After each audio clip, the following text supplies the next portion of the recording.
नमस्कार दोस्तों, विवेकानंद के YouTube चैनल पे मैं आप सभी का स्वागत करता हूं। मैं सुरेश चौधरी।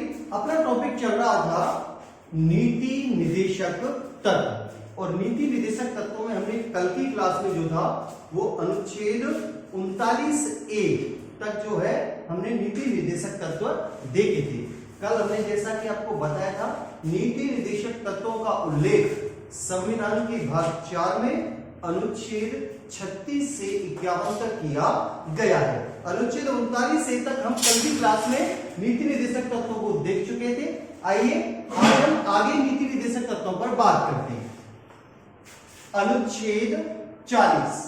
अनुच्छेद 40 में उल्लेखित किया गया है कि राज्य ग्राम पंचायतों का गठन करेगा। राज्य ग्राम पंचायतों का गठन करेगा। ठीक है जी। ये जो अनुच्छेद 40 है, यह महात्मा गांधी की ग्राम स्वराज्य अवधारणा से प्रभावित है। ठीक है जी। और इसी को आधार मान करके 73वां संविधान संशोधन जो था वो लागू किया गया, जिसके तहत किनका ग्राम पंचायतों का गठन किया गया। नेक्स्ट अगला आता है अनुच्छेद 41। अनुच्छेद 41 में क्या उल्लेखित किया गया है कि राज्य सभी नागरिकों को काम देगा, शिक्षा देगा। ठीक है जी। राज्य के द्वारा सभी नागरिकों के लिए काम दिया जाएगा, शिक्षा प्रदान की जाएगी। साथ ही साथ बुजुर्ग, बेरोजगार एवं निःशक्त जनों को राज्य के द्वारा लोक सहायता उपलब्ध कराई जाएगी। तो 3 वर्ग हैं जिनके लिए लोक सहायता उपलब्ध होगी। कौन कौन से हैं? बुजुर्ग, बेरोजगार, निःशक्त जन। इन 3 वर्गों के लिए राज्य के द्वारा जो है वो है लोक सहायता उपलब्ध कराई जाएगी। तो अनुच्छेद 41 में क्या क्या उल्लेखित किया गया है? राज्य सभी नागरिकों को काम देगा, सभी नागरिकों के लिए शिक्षा देगा। ठीक है जी। नेक्स्ट आगे बात करें, 3 वर्ग हैं, बुजुर्ग, बेरोजगार एवं निःशक्त जनों को लोक सहायता उपलब्ध करवाएगा। जैसे उदाहरण के तौर पर काम का मतलब क्या है? काम का मतलब हुआ जैसे अपना ये मनरेगा चल रहा है, जिसके माध्यम से नागरिकों के लिए काम उपलब्ध करवाया गया है। ठीक है जी। शिक्षा के तहत बात करें तो 86वें संविधान संशोधन के तहत राज्य के द्वारा जो था वो है अनुच्छेद 21 से जोड़ा गया, जिसमें 6 से 14 वर्ष तक के बच्चों के लिए अनिवार्य शिक्षा का प्रावधान किया गया था। ठीक है जी। नेक्स्ट है बुजुर्ग, बेरोजगार एवं निःशक्त जनों को लोक सहायता उपलब्ध करवाई जाएगी। बुजुर्गों के लिए वृद्ध पेंशन योजना सरकार के द्वारा चलाई गई है। ठीक है जी। बेरोजगारों के लिए बेरोजगारी भत्ता प्रदान किया जा रहा है। ठीक है जी। ऐसे ही निःशक्त जनों के लिए सरकार के द्वारा जो है वह योजनाएं चलाई गई है, जिसके माध्यम से इनको लोक सहायता उपलब्ध कराई जा रही है। नेक्स्ट अगला आता है अपना अनुच्छेद 42। देखिए जी, अनुच्छेद 41 में क्या कहा गया? राज्य सभी नागरिकों को काम देगा। ठीक है जी। अब अनुच्छेद 42 क्या कहता है? काम देने से ही काम नहीं चलेगा। सरकार ने काम दे दिया और मान के चलो ऐसा कार्य दिया कि आपको 1 क्विंटल वजन अपने सिर पर रख करके 2 किलोमीटर लेकर के जाना है, तो ये कार्य बड़ा ही टफ कार्य होगा। ठीक है जी। तो अनुच्छेद 42 क्या कहता है? काम की न्याय संगत व मानवोचित दशाएं उपलब्ध कराएगा। राज्य जो है वह नागरिकों के लिए काम की न्याय संगत व मानवोचित दशाएं उपलब्ध करवाएगा। अनुच्छेद 41 में काम देने का उल्लेख किया गया, तो अनुच्छेद 42 क्या कहता है? काम की न्याय संगत व मानवोचित दशाएं उपलब्ध करवाएगा। साथ ही साथ ये बहुत ही महत्वपूर्ण है, जो अगली लाइन है अनुच्छेद 42 में ही इसका उल्लेख किया गया है। ये कई परीक्षाओं में प्रश्न पूछा भी गया है। ठीक है जी। अनुच्छेद 42 में उल्लेखित है कि राज्य प्रसूति सहायता उपलब्ध करवाएगा। क्या उपलब्ध करवाएगा? प्रसूति सहायता। इसको आप विशेष तौर से याद रखना, ये अक्सर परीक्षाओं में पूछा जाता है कि प्रसूति सहायता का जो बंद है वह संविधान के किस अनुच्छेद में उल्लेखित किया गया है? अनुच्छेद 42 में। ठीक है जी। तो राज्य के द्वारा प्रसूति सहायता उपलब्ध करवाई जाएगी। नेक्स्ट अगला आता है अपना अनुच्छेद 43। अब देखिए जी, अनुच्छेद 41, 42 और 43 इनको एक साथ ही पढ़ना है तीनों को। कैसे? देखो, अनुच्छेद 41 में क्या कहा गया? राज्य के द्वारा सभी नागरिकों को काम दिया जाएगा। अनुच्छेद 42 में क्या कहा गया? काम की न्याय संगत व मानवोचित दशा उपलब्ध करवाई जाएगी। अब देखो, काम दे दिया गया, न्याय संगत व मानवोचित दशाएं भी उपलब्ध करा देगी, और मान के चलो उनको वेतन पर्याप्त रूप से प्रदान न किया जाए तो ये काम देना क्या हो जाएगा? बेकार हो जाएगा। तो अनुच्छेद 43 में क्या उल्लेखित किया गया है कि राज्य सभी स्त्री व पुरुषों को जीविका उपार्जन योग्य वेतन उपलब्ध करवाएगा। ठीक है जी, राज्य के द्वारा सभी स्त्री व पुरुषों के लिए जीविका उपार्जन योग्य वेतन उपलब्ध करवाया जाएगा। ये था अपना अनुच्छेद 43। नेक्स्ट आगे बात करें, अपना अगला अनुच्छेद है अनुच्छेद 43A।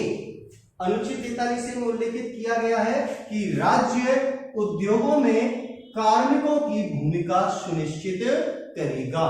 जो उद्योग होते हैं जिनमें कार्मिक होते हैं उनकी भूमिका को सुनिश्चित करने से संबंधित कौन सा अनुच्छेद है? अनुच्छेद 43A। ये जो अनुच्छेद 43A है इसे 42वें संविधान संशोधन 1976 के द्वारा जोड़ा गया।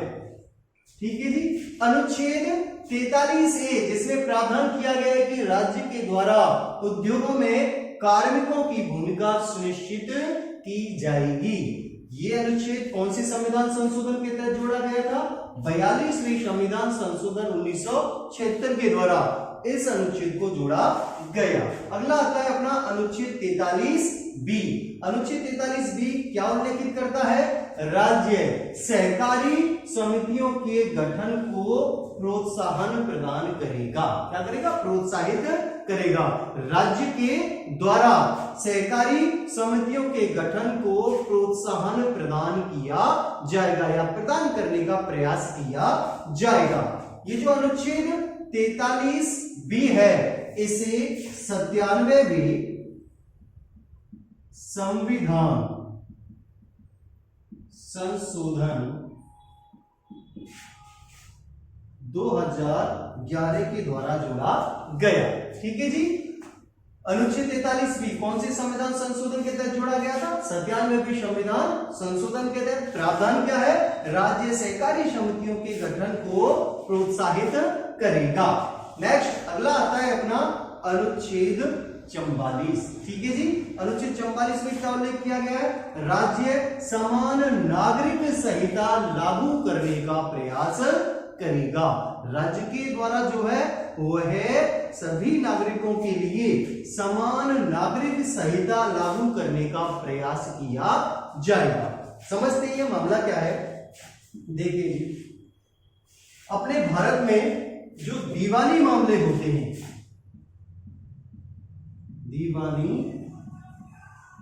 मामले दो प्रकार के मामले होते हैं, एक तो होते हैं दीवानी और एक होते हैं फौजदारी। फौजदारी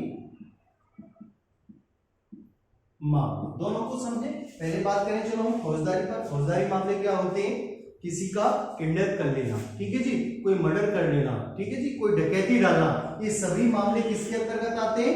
फौजदारी मामलों के अंतर्गत आते हैं। और फौजदारी मामलों के अंतर्गत भारत में जो है वो समान नागरिक संहिता लागू की गई है। यानी कि यदि फौजदारी मामले में कोई भी व्यक्ति अपराधी पाया जाता है तो सभी नागरिकों के लिए समान संहिता, संहिता का मतलब होता है विधि, कानून, समान कानून लागू किया जाएगा। लेकिन ये जो दीवानी मामले होते हैं, पहले तो जाने दीवानी मामले कौन कौन से होते हैं। जैसे तलाक का कोई मामला है, ठीक है जी, कोई दहेज का मामला है, कोई चेक बाउंस का मामला है, ये सभी मामले जो है वो किसके अंतर्गत आते हैं? दीवानी मामलों के अंतर्गत आते हैं। और ऐसे मामलों में जो है वह है भारत में समान नागरिक संहिता लागू नहीं की गई है। ठीक है जी, जैसे विवाह संबंधित पर हम बात करें, मैंने कहा दीवानी मामलों में क्या आते हैं? विवाह संबंधित मामले आते हैं। तो भारत में हिंदू व मुसलमानों के लिए यहां पर क्या है, अलग अलग प्रावधान हैं। कहने का मतलब यह हुआ कि दीवानी मामलों में जो है वह समान नागरिक संहिता लागू नहीं है। ठीक है जी। लेकिन अनुच्छेद 44 क्या कह रहा है कि राज्य समान नागरिक संहिता लागू करने का प्रयास करेगा। ठीक है जी। लेकिन भारत का एक राज्य ऐसा है जहां पर समान नागरिक संहिता को लागू किया गया है, और वो राज्य कौन सा है, गोवा। गोवा भारत का एकमात्र ऐसा राज्य है जहां पर समान नागरिक संहिता लागू की गई है। ठीक जी। ये था अपना अनुच्छेद 44। नेक्स्ट आता है अपना अनुच्छेद 45। अनुच्छेद 45 में क्या कहा गया है कि राज्य 0 से 6 वर्ष के बच्चों के लिए स्वास्थ्य एवं शिक्षा की व्यवस्था करेगा। ठीक है जी। राज्य के द्वारा 0 से 6 वर्ष तक के बच्चों के लिए स्वास्थ्य एवं शिक्षा की व्यवस्था का प्रावधान किया जाएगा, या उनकी जो स्वास्थ्य और शिक्षा संबंधित समस्याएं उनको व्यवस्थित करने का राज्य के द्वारा क्या किया जाएगा, प्रयास किया जाएगा। इस अनुच्छेद 45 के बारे में हम थोड़ा सा जाने तो देखिए 86वें संविधान संशोधन, 86वें संविधान संशोधन 2002 के द्वारा जो था एक मौलिक अधिकार जोड़ा गया था, अनुच्छेद 21A। अनुच्छेद 21A तो जिसमें जो था वो 6 से 14 वर्ष तक के बच्चों के लिए अनिवार्य शिक्षा का प्रावधान किया गया। इसी 86वें संविधान संशोधन 2002 के द्वारा ये जो अनुच्छेद 45 था इसकी भाषा में क्या किया गया, परिवर्तन किया गया। यहाँ जो हमें 0 से 6 वर्ष दिखाई दे रहा है, यहाँ पहले था 6 से 14 वर्ष, क्योंकि 6 से 14 वर्ष तक के बच्चों के लिए अनिवार्य शिक्षा का प्रावधान किया गया और इसे मूल अधिकार बना दिया गया। तो अनुच्छेद 45 की भाषा में जो परिवर्तन हुआ था वो क्या किया गया, यहाँ पर 0 से 6 वर्ष तक के बच्चे जो थे वो यहाँ पर शामिल किए गए। ठीक है जी। तो ये भी चीज आप याद रखना। नेक्स्ट आता है अपना अनुच्छेद 46। अनुच्छेद 46 क्या कहता है, राज्य SC, ST व OBC के लोगों के हितों की रक्षा करने का प्रयास करेगा। राज्य के द्वारा SC, ST व OBC वर्ग के लोगों के हितों की रक्षा करने का प्रयास किया जाएगा। नेक्स्ट अनुच्छेद 47। अनुच्छेद 47 में क्या उल्लेखित किया गया है कि राज्य पोषाहार व पालन पोषण के स्तर को ऊंचा उठाने का प्रयास करेगा। राज्य के द्वारा पोषाहार व पालन पोषण के स्तर को ऊंचा उठाने का प्रयास किया जाएगा। साथ ही साथ यहाँ पर 2 चीज और याद रखना अनुच्छेद 47 के विषय में। अनुच्छेद 47 में ये उल्लेखित किया गया है कि राज्य शराब व मादक पदार्थों पर रोक लगाने का प्रयास करेगा। राज्य के द्वारा शराब व मादक पदार्थों पर रोक लगाने का प्रयास किया जाएगा। यहीं से एक प्रश्न और आए बाई चांस कि राज्य के प्राथमिक कर्तव्यों का उल्लेख संविधान के किस अनुच्छेद के अंतर्गत किया गया है। तो यह अनुच्छेद 47 ही है जिसमें राज्य के प्राथमिक कर्तव्यों का उल्लेख किया गया है। ठीक जी। तो अनुच्छेद 47 के विषय में हमें 3 बातों को याद रखना है। कौन कौन सी है, राज्य पोषाहार व पालन पोषण के स्तर को ऊंचा उठाने का प्रयास करेगा, पहली बात। दूसरी कौन सी याद रखनी है, राज्य शराब व मादक पदार्थों पर रोक लगाने का क्या करेगा, प्रयास करेगा। तीसरी चीज याद रखनी है हमें कि अनुच्छेद 47 के अंतर्गत ही राज्य के प्राथमिक कर्तव्यों का उल्लेख किया गया है। नेक्स्ट आता है अपना अनुच्छेद 48। अनुच्छेद 48 में क्या उल्लेखित किया गया है राज्य कृषि व पशुपालन में सुधार हेतु नवीन तकनीकों के माध्यम से उत्पादन में वृद्धि करने का प्रयास करेगा। ठीक है जी, दोबारा से सुने। अनुच्छेद 48 क्या उल्लेखित करता है?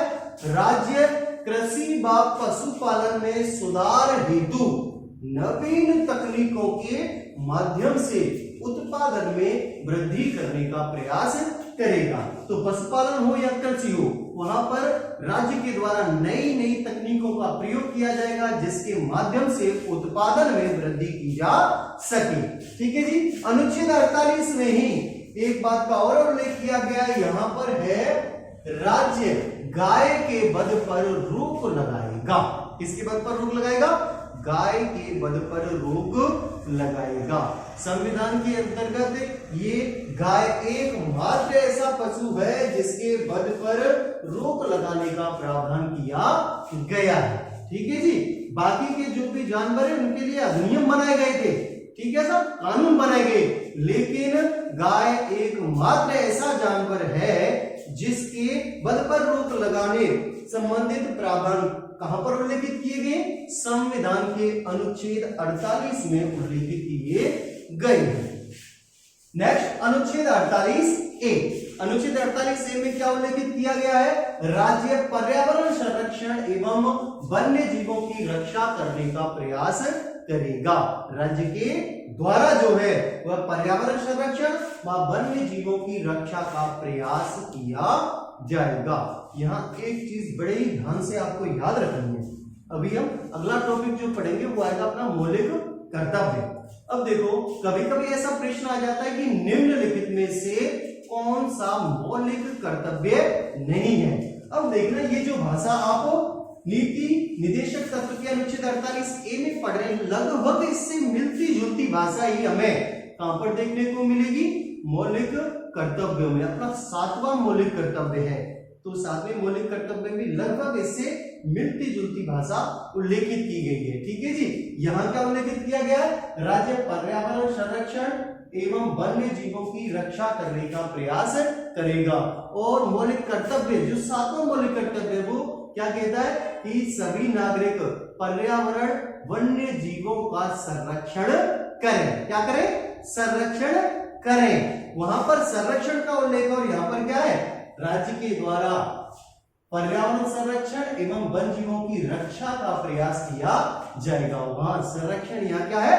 रक्षा। ये एक अंतर है इसके बीच में, आपको याद रखना है। जब भी ये प्रश्न आता है तो हमें पता नहीं चल पाता कि कौन सा मौलिक कर्तव्य है और कौन सा नीति निदेशक तत्व है। नेक्स्ट अनुच्छेद 49। हाँ, यहाँ पर एक चीज और याद रखना, ये जो अनुच्छेद 48 है इसे 42वें संविधान संशोधन 1976 के द्वारा जोड़ा गया। तो अनुच्छेद 48A में हमें क्या चीज याद रखनी है? दो बातों को याद रखना है। इसमें राज्य के द्वारा पर्यावरण संरक्षण एवं वन जीवों की रक्षा का प्रयास किया जाएगा। साथ ही साथ ये भी याद रखना है कि यह अनुच्छेद जो है वो है 42वें संविधान संशोधन 1976 के द्वारा जोड़ा गया। लास्ट जो रीट परीक्षा हुई थी इससे पूर्व वाली, उसमें भी ये प्रश्न आ चुका है। ठीक है जी। अनुच्छेद 48A, तो इसको आप याद रखना। नेक्स्ट है अपना अनुच्छेद 49। अनुच्छेद 49 में उल्लेखित किया गया है कि राज्य राष्ट्रीय महत्व के स्मारकों की रक्षा करने का प्रयास करेगा।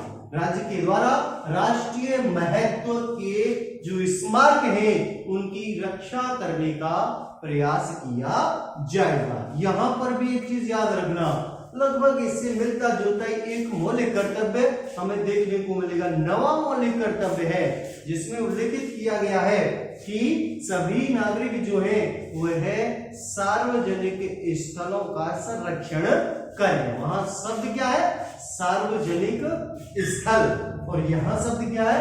राष्ट्रीय महत्व के स्मारक। तो नीति निर्देशक तत्वों के अंतर्गत अनुच्छेद 49 में उल्लेखित किया गया है राज्य राष्ट्रीय महत्व के स्मारकों की रक्षा करने का प्रयास करेगा। और जब हम मौलिक कर्तव्य पढ़ेंगे तो नवे मौलिक कर्तव्य में क्या उल्लेखित किया गया है कि सभी नागरिक जो है वो सार्वजनिक स्थलों का संरक्षण करें। ये दोनों में अंतर है। या राष्ट्रीय महत्व के स्मारक है, वहां सार्वजनिक स्थल है। राष्ट्रीय महत्व के स्मारक जैसे कैसे, ताजमहल हो गया साहब, अपना लाल किला हो गया, ठीक है जी, ये क्या है, ये सब राष्ट्रीय महत्व के स्मारक हैं। अब जो हमने मौलिक कर्तव्य के विषय में नवा मौलिक कर्तव्य बताया था, सार्वजनिक स्थल। सार्वजनिक स्थल से क्या मतलब है, जैसे अपना बस स्टैंड है, सार्वजनिक टॉयलेट होते हैं, ये क्या है, ये सार्वजनिक स्थल होते हैं और इन सबका संरक्षण करना नागरिकों का कर्तव्य है। ठीक, लेकिन अनुच्छेद 49 क्या उल्लेखित करता है, राज्य के द्वारा राष्ट्रीय महत्व के स्मारकों की रक्षा का प्रयास किया जाएगा। अगला आता है अनुच्छेद 50।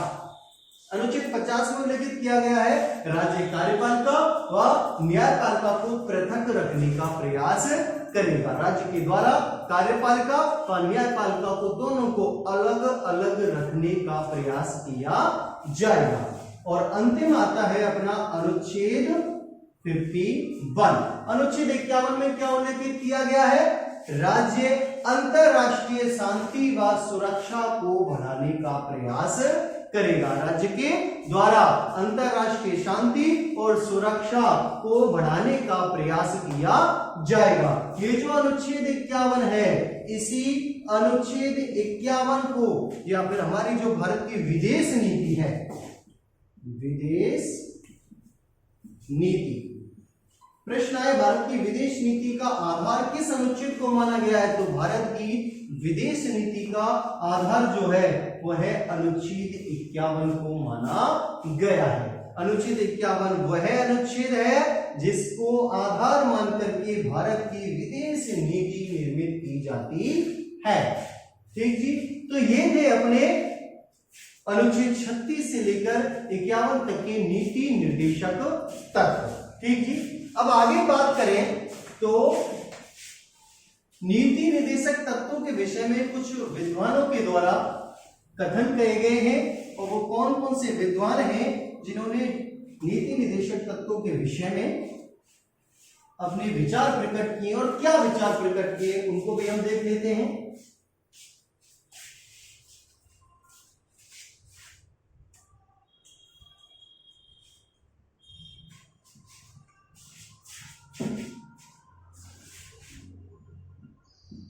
केटी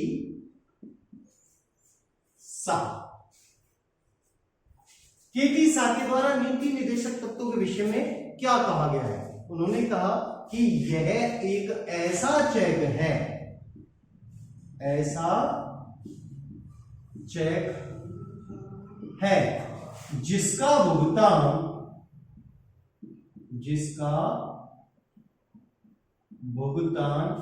बैंक की इच्छा पर छोड़ा गया है,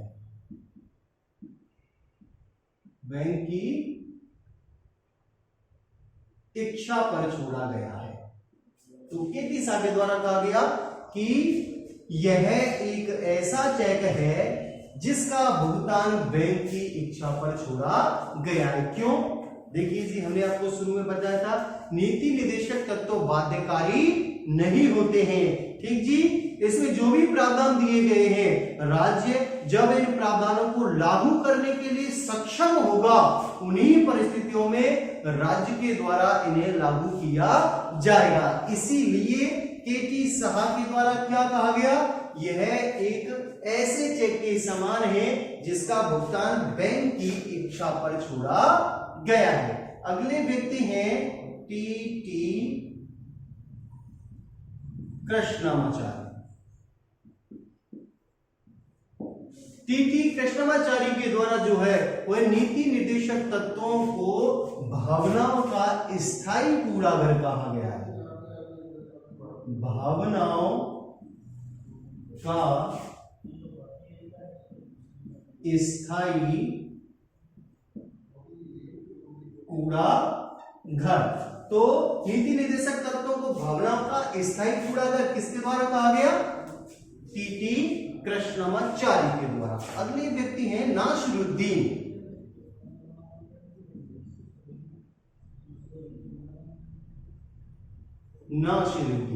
नासिरुद्दीन के द्वारा क्या कहा गया नीति निर्देशक तत्वों के विषय में, इन्होंने कहा कि ये साल के प्रथम दिन, साल के प्रथम दिन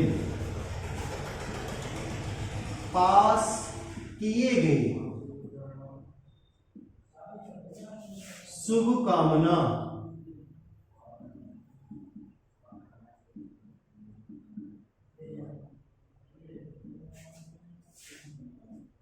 साल के प्रथम दिन पास किए गए शुभकामना प्रस्ताव के समान है, प्रस्ताव के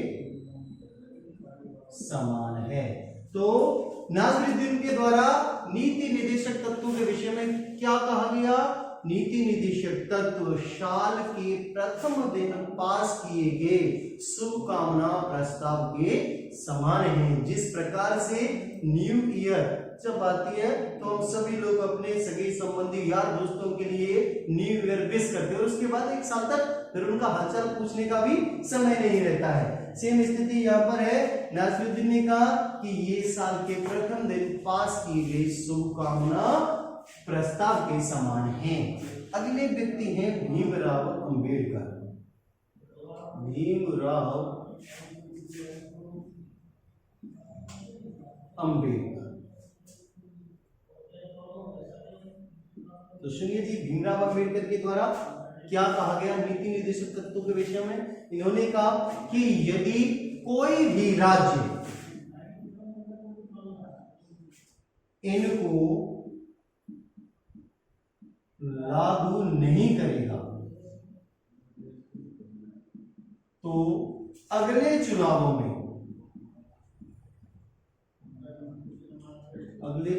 में उसका पतन सुनिश्चित है।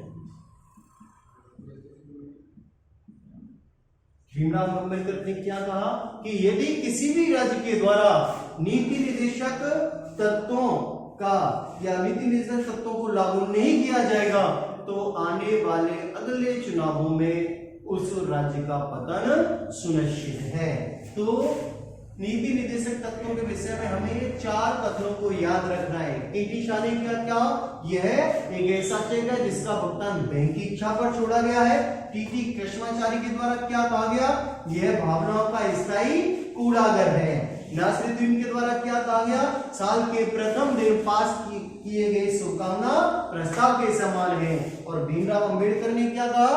राज्य इनको यदि कोई भी राज्य इनको लागू नहीं करेगा तो अगले आने वाले चुनावों में उसका पतन सुनिश्चित है।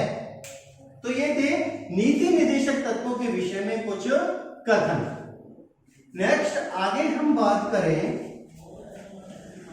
अपने जो मौलिक अधिकार हैं और नीति निर्देशक तत्व हैं, इनमें अंतर क्या होता है? मौलिक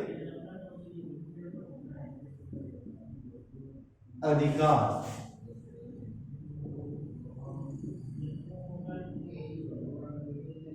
और नेक्स्ट है नीति निर्देशक तत्व।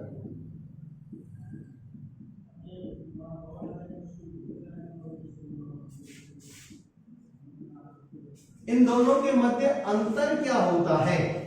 मौलिक अधिकार व नीति निर्देशक तत्व के अंतर। ठीक है जी। तो देखिए, पहला अंतर तो ये होगा कि जो मौलिक अधिकार हैं ये है वाद योग्य होते हैं। क्या होते हैं?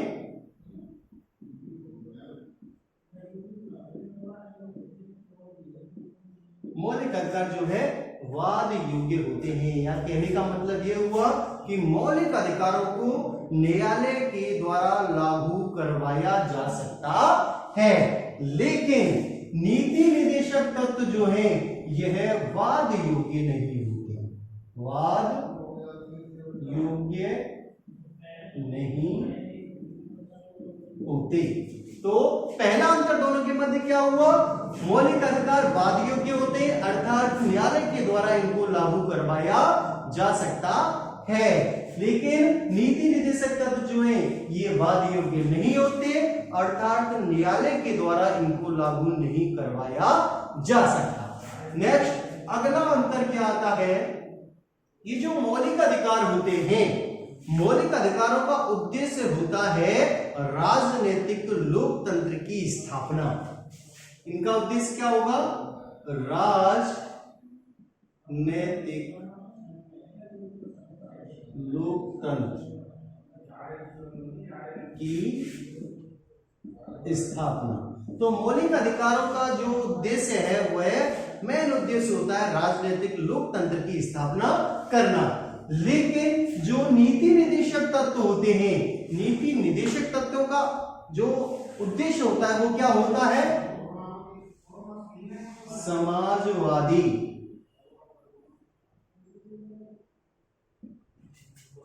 आर्थिक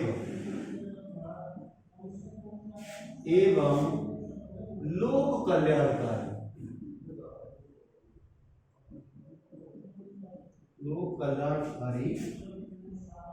राज्य की स्थापना। ठीक जी।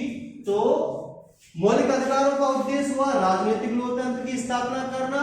इसके विपरीत नीति निदेशक तत्वों का उद्देश्य क्या है? समाजवादी आर्थिक एवं लोक कल्याणकारी राज्य की स्थापना करना। नेक्स्ट आगे बात करें, ये जो मौलिक अधिकार होते हैं ये व्यक्तिगत होते हैं, ये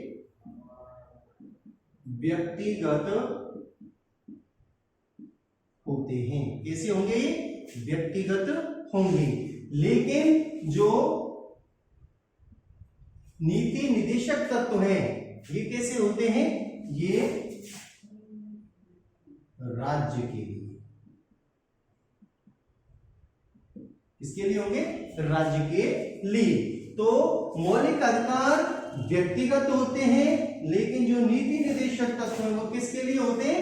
राज्य के लिए। जैसे हमने नीति निदेशक तत्वों की कल जो पहली क्लास थी उसमें आपको बताया था, जैसा इनके नाम से मालूम पड़ता है, नीति कौन बनाता है? सरकार। और निदेशक क्या होते हैं? सरकार को निर्देश डायरेक्शन प्रदान करने के लिए जो तत्व होते हैं वही तो कहलाते हैं नीति निदेशक तत्व। तो ये जो नीति निदेशक तत्व हैं ये कैसे होते हैं? राज्य के लिए होते हैं, और ये किसके? व्यक्तिगत होते हैं। ठीक है जी। नेक्स्ट अगला क्या अंतर है इनके बीच में? अगला अंतर है मौलिक अधिकार जो है ये नकारात्मक होते हैं। नकारात्मक यानी कि राज्य को कुछ ऐसे प्रावधान या कार्य हैं जिनको करने से रोकते हैं कौन? मौलिक अधिकार। इसलिए इनकी प्रकृति कैसी होती है? नकारात्मक होती है। लेकिन नीति निदेशक तत्वों की प्रकृति कैसी होती है? सकारात्मक। उनकी प्रकृति कैसी होगी? सकारात्मक। तो मौलिक अधिकार जो है वो नकारात्मक प्रवृत्ति लिए हुए हैं, और जो नीति निदेशक तत्व है इनकी प्रकृति कैसी होती है? इनकी प्रकृति सकारात्मक होती है।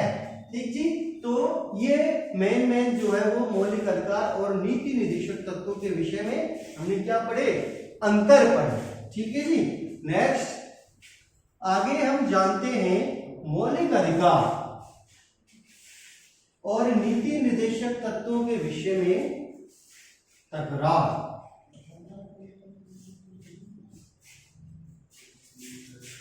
यदि मौलिक अधिकार और नीति निदेशक तत्वों के विषय में कभी टकराव की स्थिति उत्पन्न होती है तो इन दोनों में से किसे श्रेष्ठ माना जाएगा?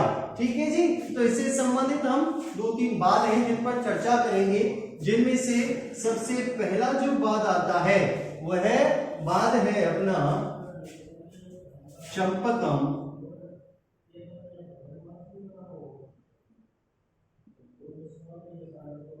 दोराई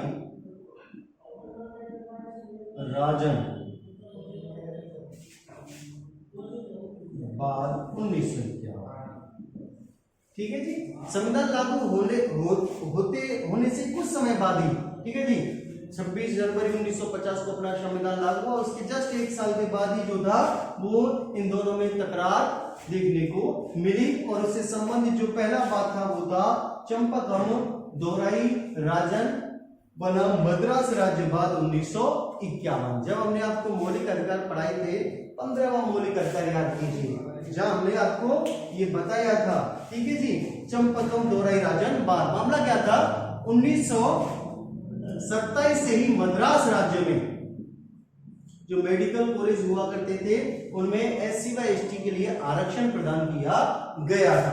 तो संविधान लागू होने के बाद एक लड़की थी जिसका नाम था चंपाकम दोराई राजन, उसका मेडिकल कॉलेज में क्या नहीं हो पाया था, एडमिशन नहीं हो पाया इस आरक्षण व्यवस्था के कारण। इसीलिए इन्होंने मद्रास हाईकोर्ट में क्या लगाई, एक याचिका दायर की जिसे हम चंपाकम दोराई राजन वाद के नाम से जानते हैं। ठीक है जी। तो इस वाद में क्या निर्णय दिया गया, इस वाद में न्यायालय ने निर्णय दिया कि यदि मौलिक अधिकार व नीति निर्देशक तत्वों में कभी भी टकराव की स्थिति उत्पन्न होती है, दोनों एक दूसरे से टकराते हैं, तो ऐसी स्थिति में मौलिक अधिकार या मौलिक अधिकारों को प्रभावी माना जाएगा। क्या माना जाएगा, मौलिक अधिकारों को प्रभावी माना जाएगा। यानी कि यहां मौलिक अधिकारों का जो स्थान था वो नीति निर्देशक तत्वों से ऊपर रखा। दोनों में यदि टकराव होता है तो प्रभावी कौन माने जाएंगे, मौलिक अधिकार प्रभावी माने जाएंगे। जैसा कि चंपाकम दोराई राजन वाद 1991 में देखने को मिला, जिसके तहत मैंने आपको बताया था कि मद्रास राज्य में जो आरक्षण व्यवस्था थी, ठीक है जी, उसे क्या कर दिया गया था, समाप्त कर दिया गया था। और इसके प्रभाव को कम करने के उद्देश्य से ही जो सरकार थी या संसद थी उसने प्रथम संविधान संशोधन 1951 में किया, जिसके माध्यम से अनुच्छेद 15(4) जोड़ा गया था। उस पर हम पहले चर्चा कर चुके हैं। तो चंपाकम दोराई राजन वाद में क्या निर्णय दिया गया कि मौलिक अधिकारों व नीति निर्देशक तत्वों में यदि टकराव की स्थिति उत्पन्न होती है तो मौलिक अधिकारों को प्रभावी माना जाएगा। ठीक है जी। इसके बाद अगला जो वाद आया वो वाद था गोलकनाथ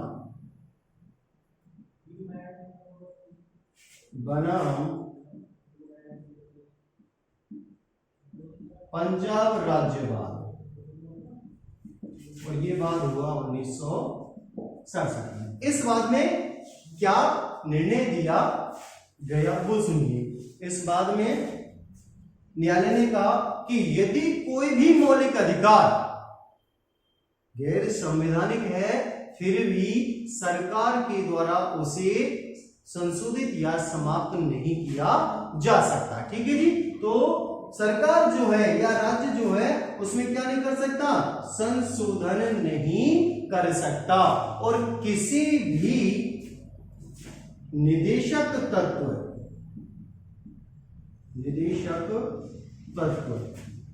को लागू करने के लिए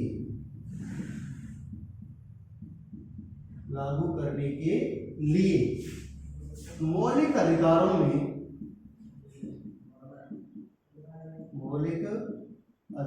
में क्या नहीं किया जाएगा, संशोधन नहीं किया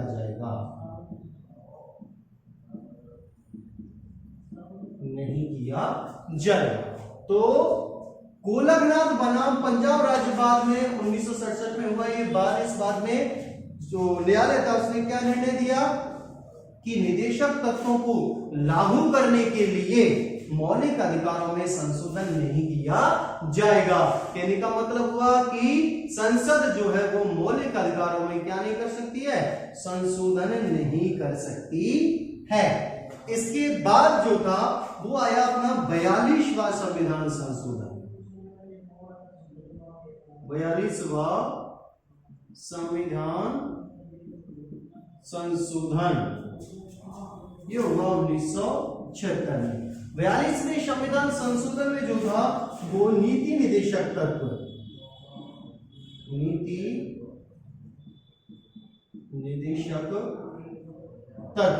मौलिक अधिकारों से अधिक प्रभावी माने गए या बना दिए गए।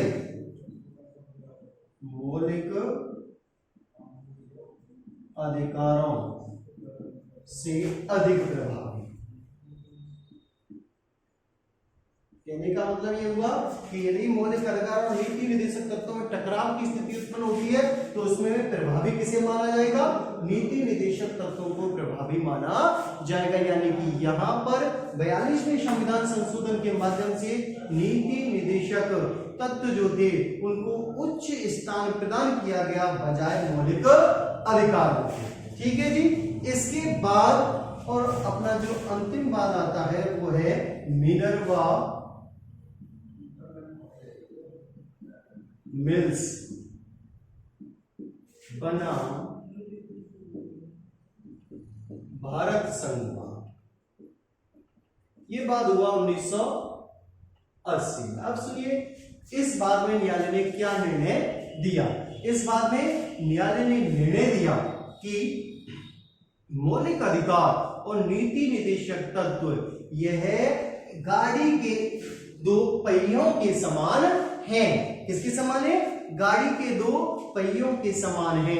और इन दोनों में से यदि किसी को भी उच्चतर या निम्नतर माना जाएगा तो उससे संवैधानिक जो व्यवस्था है या संविधान का जो मूल है वह क्या होता है? नष्ट होने की संभावना रहती है या उसे न्यून होने की संभावना रहती है। इसीलिए मिनर्वा मिल्स बनाम भारत संघ बाद में न्यायालय ने निर्णय दिया कि नीति निर्देशक तत्व और मौलिक अधिकार एक दूसरे के विरोधी नहीं है बल्कि ये एक दूसरे के पूरक है। एक दूसरे के पूरक। तो मिनर्वा मिल्स बनाम भारत संघ बाद 1980 में नीति निर्देशक तत्व और मौलिक अधिकारों को एक दूसरे का पूरक माना गया। ये दोनों के दोनों ही जो है वो नागरिकों की उन्नति के लिए प्रदान किए गए हैं। ये संवैधानिक व्यवस्था का आधार है और यदि इन दोनों को एक दूसरे से टकराया जाएगा तो संवैधानिक व्यवस्था जो है वो क्या होगी? निम्न होगी। ठीक है साहब। ये गाड़ी के एक दोनों पहिए के समान होते हैं। इसीलिए न्यायालय ने निर्णय दिया कि नीति निर्देशक तत्व और मौलिक अधिकार जो है वो एक दूसरे के क्या है? पूरक हैं। दोबारा से सुन ले। चंपाकम दोहराए राज्यपाल 1951 इसमें मौलिक अधिकारों को क्या बनाया गया? प्रभावी बनाया गया। यानी कि नीति निर्देशक तत्व और मौलिक अधिकारों में टकराव की स्थिति उत्पन्न होती है तो ऐसी स्थिति में मौलिक अधिकारों को प्रभावी माना जाएगा। गोलकनाथ बनाम पंजाब राज्य बाद 1967 में क्या निर्णय दिया गया? संसद जो है वो मौलिक अधिकारों में संशोधन नहीं कर सकती और नीति निर्देशक तत्वों को लागू करने के लिए मौलिक अधिकारों में संशोधन नहीं किया जा सकता। 42वें संविधान संशोधन 1976 के द्वारा नीति निर्देशक तत्वों को मौलिक अधिकारों से अधिक क्या माना गया? प्रभावी माना गया। यानी कि नीति निर्देशक तत्वों और मौलिक अधिकारों में टकराव की स्थिति उत्पन्न होती है तो ऐसी स्थिति में नीति निर्देशक तत्वों को प्रभावी माना जाएगा। लेकिन मिनर्वा मिल्स बनाम भारत संघ बाद 1980 में इन दोनों को एक दूसरे का पूरक माना गया। ये दोनों ही गाड़ी के दो पहियों के समान हैं और इन दोनों में यदि टकराव उत्पन्न होता है तो संवैधानिक व्यवस्था जो है वह निम्न स्तर पर आएगी। इसीलिए ये दोनों जो है ना तो कोई किसी से बड़ा है ना ये छोटा, ये दोनों समानांतर है, बात एक दूसरे की क्या है? पूरक है। तो ये थे मौलिक अधिकार नीति निर्देशक तत्व व मौलिक अधिकारों से संबंधित टकराव से उत्पन्न बात। ठीक है जी। तो ये था अपना भाग 4 जिसमें नीति निर्देशक तत्वों का उल्लेख किया गया अनुच्छेद 36 से 51 तक। मैं आशा करता हूं कि आप सभी ने इसे बड़े ही ध्यानपूर्वक सुना होगा। ठीक जी। इससे अगली क्लास में जो है वो हम मौलिक कर्तव्यों पर चर्चा करेंगे। तो इसी के साथ मेरा आप सभी को नमस्कार, धन्यवाद।